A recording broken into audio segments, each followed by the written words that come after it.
One snowy night. It's cold in the park in winter, but Percy the park keeper doesn't mind. He puts on his warm coat and his big scarf and wears 2 pairs of woolly socks inside his Wellington boots. Percy likes to be out in the fresh air.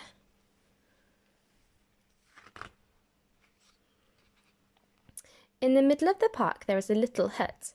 This is where Percy lives. When it gets too cold to be outside, Percy goes into his hut where it's cosy and warm. The animals who live in the park all know Percy's hut. Every day he shares his lunch with them.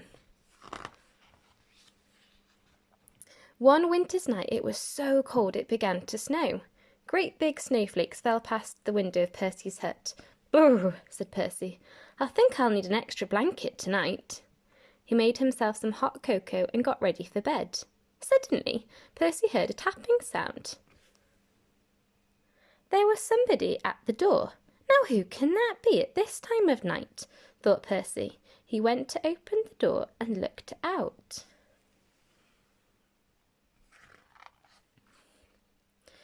There on the step was a squirrel. It looked very cold and miserable. "I can't get to sleep, Percy," said the squirrel. "My bed is full of snow." "Oh dear," said Percy. "Never mind, I've got plenty of room for 2. The squirrel snuggled down next to Percy and soon began to feel warm again. Knock, knock. It was the door again. Now who can that be? Thought Percy. Standing outside there were 2 shivering rabbits. "It's freezing," said one rabbit. "We're frozen," said the other. "You poor thing," said Percy. "Come in and warm up." The rabbit squeezed into the bed next to Percy and the squirrel. There wasn't much room. "Could you face the other way?" Percy asked the squirrel. "Your tail is tickling my nose." Knock, knock. "Oh dear," said Percy. "Now there's someone else at the door." It was a fox. He looked very cold and hungry. "Can I come in too?" he asked.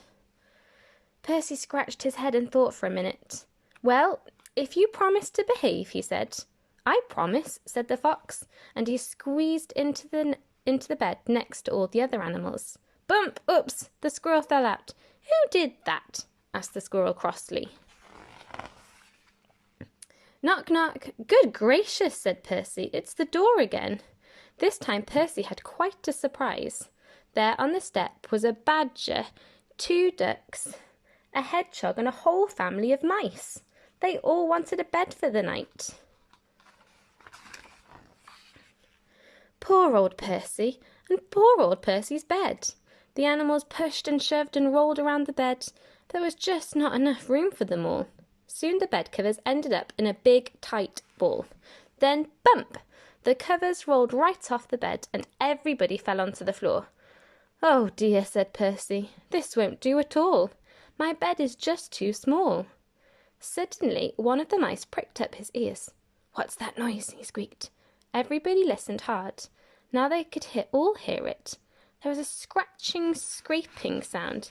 It seemed to be coming from underneath them. "There's something moving under the floor," whispered Percy.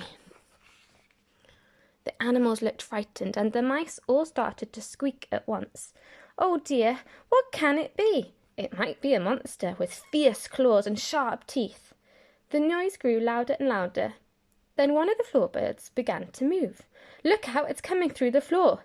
Suddenly, there was a loud creak. "Help!" cried the animals, and they all ran to hide. But Percy wasn't frightened. He started to chuckle. Then he laughed out loud. A small dark head was sticking up through the floorboards. "This isn't a monster," said Percy. "It's a mole." "I'm sorry to burst in like this," said the mole. "I knocked on the door, but nobody heard me." Percy helped the mole up through the hole in the floor and sat him on the hot water bottle to get warm and put the floorboard back. "It's all right, everyone," he called. "You can come out now." But nobody moved. Nobody stirred. Nobody wanted to come out. The squirrel was tucked away in a pocket of Percy's dressing gown. A hedgehog was in his coat. The fox, the rabbits, the badger, and the ducks were all safely hidden away. The mice had even squeezed themselves into Percy's slippers. Everybody had found a cosy bed. "Well, I never," said Percy. Percy yawned and snuggled down in his own bed once again. "That's better. Now I've got plenty of room," he said, "and a little to spare for a mole." And that's the end of our story.